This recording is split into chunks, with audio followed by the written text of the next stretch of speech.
Welcome home, neighbors. This is Brandy from Massachusetts and owner at Copper Creek, and you're listening to my DVC Points.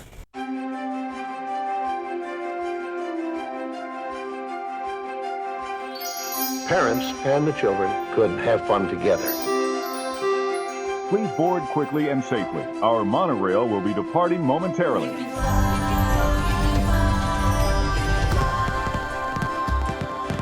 Welcome to the My DVC Points podcast. Join the conversation as DVC members share their stories, personal preferences, and magical memories. Your reservation is confirmed, your fast passes are booked. Pull up on the yellow strap because our journey into the magic of membership is about to begin. To infinity and beyond. Now, here's your host and curator of magical stories, Chad Pennycuff.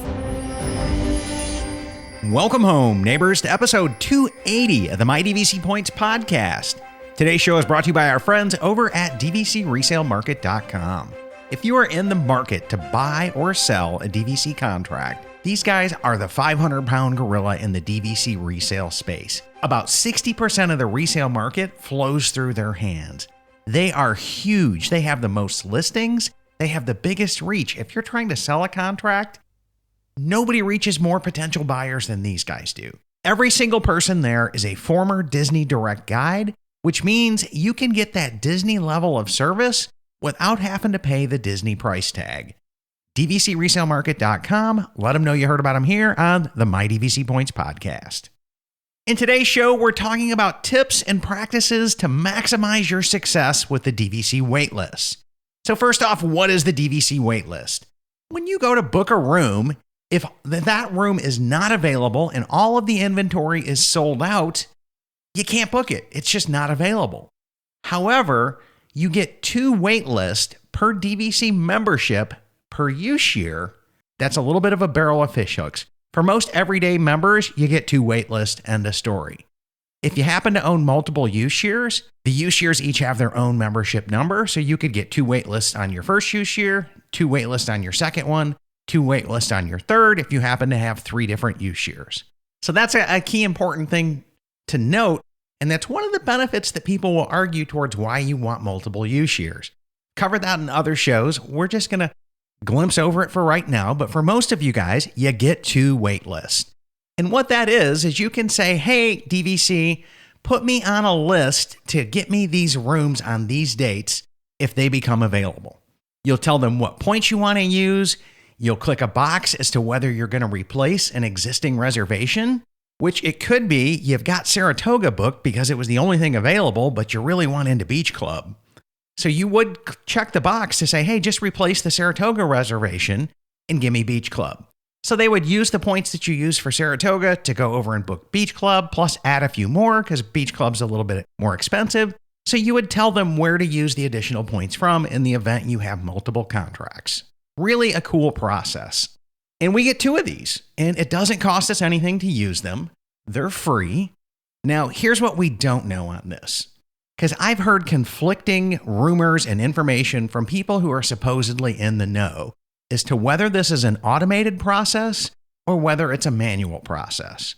Based on what I know as a contact center technology specialist, as somebody who actually writes all of these applications and makes sure that the member services type agents can use them, it's probably a combination of both. There's probably a little bit of a computer process that's in there that does what it can.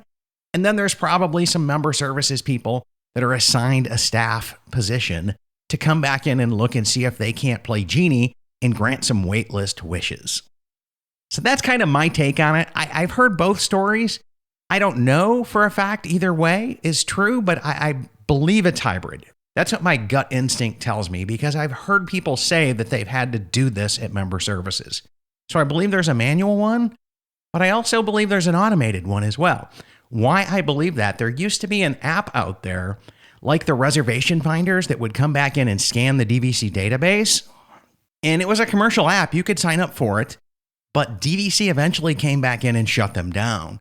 And that's because DVC inventory isn't a publicly published deal. So they were coming back in and scraping off membership data and essentially selling access to it. That's just got like all kinds of nasty stuff built into it. And the app is now down, last I checked, and it's no longer available. But having looked into it and their processes and everything else, I can tell you there's definitely a time from when a member cancels their reservation and it shows up as an availability for somebody else to rebook it. Rumors have had it that time is for DVC member services to manually come in and do the wait list. I've heard it's a random timer as well. It's a mystery wrapped up inside an enigma. We really don't know, and DVC isn't going to tell us how this process really truly works under the hood. So all we can do is kind of speculate on it and piece together what we've heard from various people and various conversations we've had throughout the member community as well. You might want to ask them next time you go to the Epcot Lounge, and because all of the people that work at the Epcot Lounge are people who staff the member services call center. You could kind of maybe get some inside information from them when they're not on a recorded call. Don't know, your results may vary, but it's always a good thing to ask, right? You can at least get that person's opinion on it. And as always, just bear in mind, cast members may think that they've got the great information.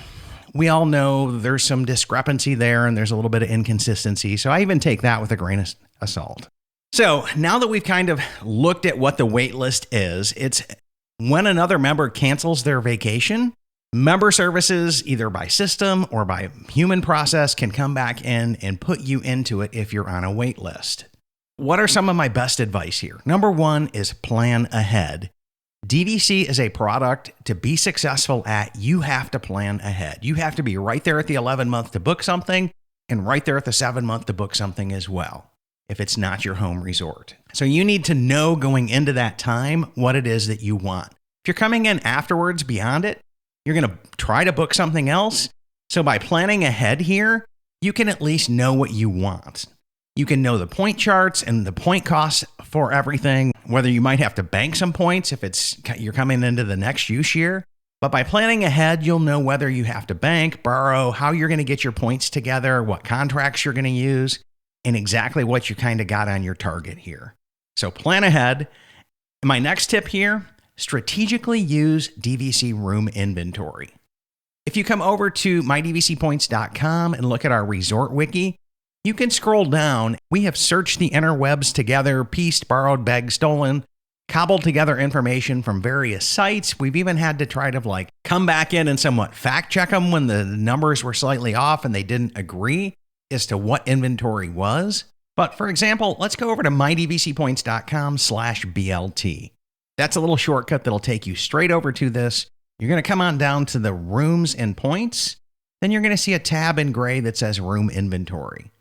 And when we look at this, let's say you're a studio person, and let's say you're gunning for those great point value standard studios, you can see that there's only 24 of them. But there's 105 lake views there and 18 theme park views there. So looking at that distribution of studios, if you really want a studio at Bay Lake Tower, I'm going to tell you to waitlist the lake view there. Why? Because there's 105 possible families. It's a simple numbers game at this point in time.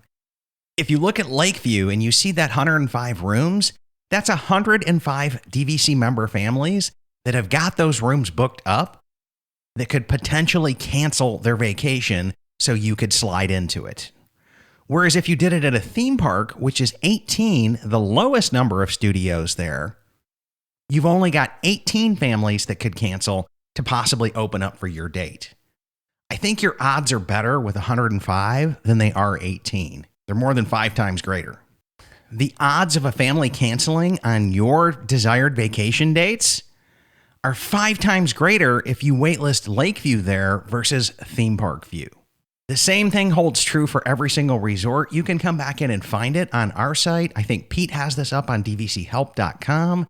I don't have the new Disneyland Towers up on our site yet, but I know he does over at DVC Help. But by looking at this data, you can start to come back in and strategically figure out where it is that your best chances of getting a wait list are. Now, it could be your heart's set on theme park view. Cool, waitlist theme park view. But just know you're going to have a little better chances if you get a room that's got a larger inventory and more families that could possibly open up for you. Little pro tip here. Everybody wants to come back in and get those value room studios over at Animal Kingdom Jumbo House. If you look at our inventory here, there's only 18 possible value studios here. There's 8 dedicated units and 10 lock-off units. So that's 18 people who could free up the room that you're looking at to come back in and get there. The point charts are so cheap here, a bazillion people try to get them.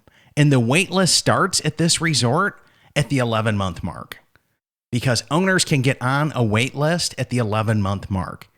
If you don't own the resort, you can't get on the wait list until the 7-month mark. And if you think about it, that's really kind of fair.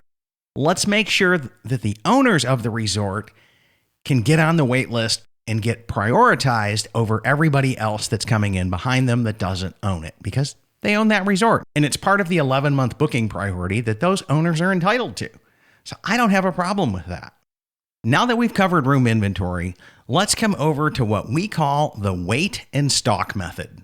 And essentially what this is, you're going to come back in and officially get on the wait list and wait your turn to see if you can get the automated process or the manual process to come back in and do this.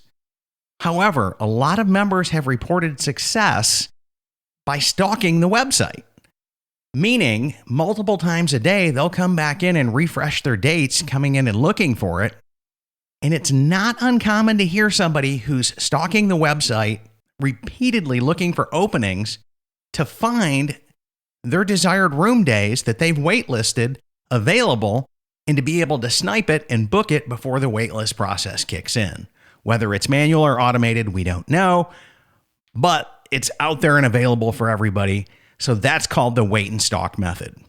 And I'm going to tell you, it works exceptionally well. I've heard a lot of people that have done this. I have done this before.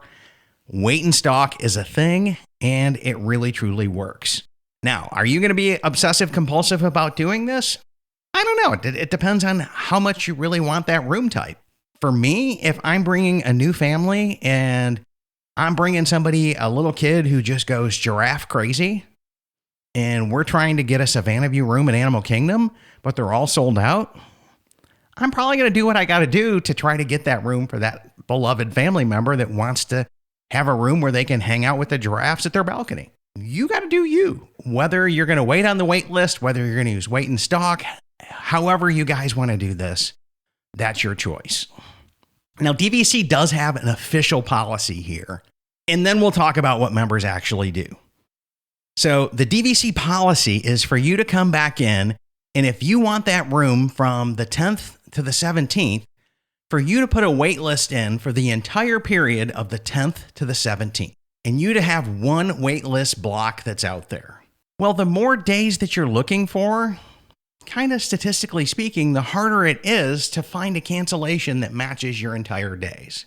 So it's really kind of difficult, and members have figured that out from trial and error. So what a lot of members revert to doing, and again, I'm just telling you because we're a grassroots podcast that speaks from the member-to-member perspective. So we're going to tell you what actually works and what people actually have success doing. I don't have a vested interest here to come back in and be a spokesperson for anybody but the members that listen to our show. And that's kind of a stance that we've taken in our content and our editorial style. Is we're going to be a grassroots member one, and we're going to be respectful, but we're going to tell you exactly what works for members. And here's what's going to happen. If you come in to that 7-day period and you can book 3 out of the 4 nights, book what you can book. Come back over to Saratoga Springs or some other resort that's going to be least likely to sell out. Book your other nights there. So yes, you're going to be popcorning around. You could have 2 nights at Animal Kingdom, 2 nights at Saratoga, back to Animal Kingdom, back to Saratoga. Book whatever you can for your entire vacation so you've got some place to stay.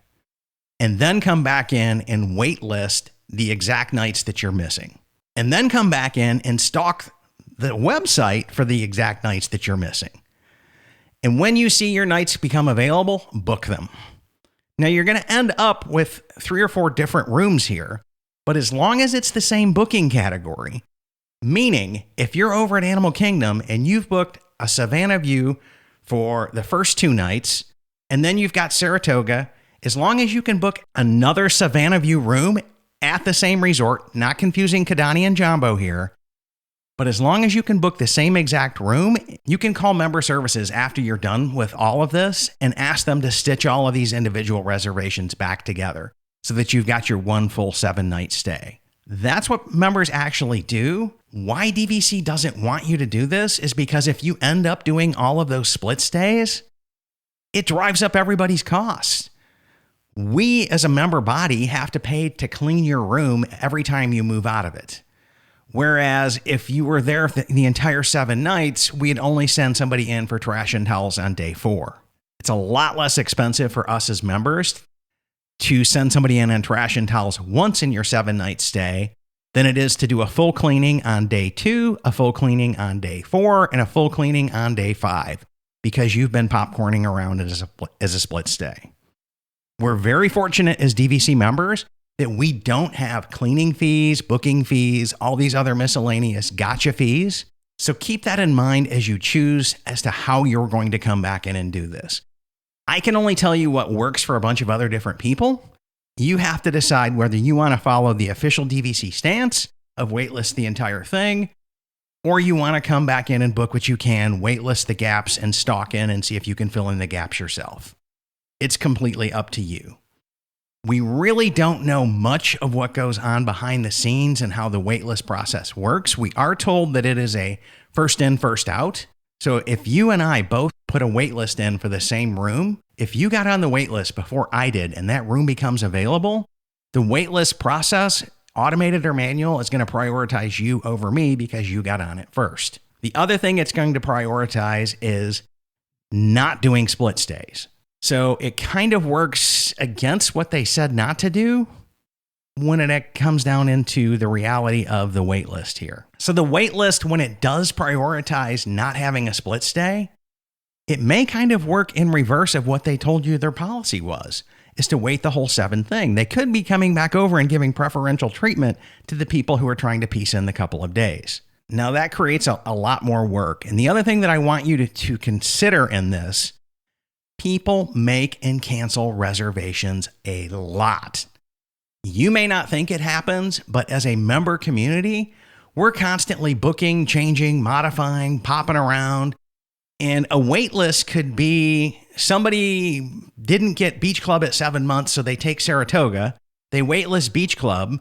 Somebody else isn't even on property at that point in time, so they're waitlisting Saratoga to get in. And it's like a big domino effect or a big leapfrog deal. So one piece moves, another piece moves, and it's this big churning puzzle of trying to get everybody what they really want and trying to make people happy. That's kind of the goal of the wait list, is to fill the rooms and give people what they want. So let me know what you think. Was there some best practices and tips that I missed in this episode that I'm going to need to come back in and put into my refresh when we talk about wait lists again? Is there anything that you liked here? Is there anything that you didn't like here? If you're watching us on YouTube or looking at our posts on social media, leave a comment down below. We'd love to interact with you and get your feedback on this as well. That pretty much wraps up this episode. Would like to do a huge shout out of thanks to our sponsors over at all of World of DVC, which includes DVC Rental Store, DVC Resale Market, and Monera Financial. Huge shout out of thanks as well to all of our Patreon members. Your continued support means the world to us, and if our show has been a blessing to your life and you've benefited from listening to our free content, consider joining our Patreon for a while. You can pop in at any time and cancel at any time that you would like. We've got 3 tiers over there that can meet your budget and however much you want to contribute. So go ahead and check us out on patreon.com/mydvcpoints. Thanks for tuning in, everybody. And as always, hopefully you learned something in today's show that'll help you go out there and plan something magical for your family.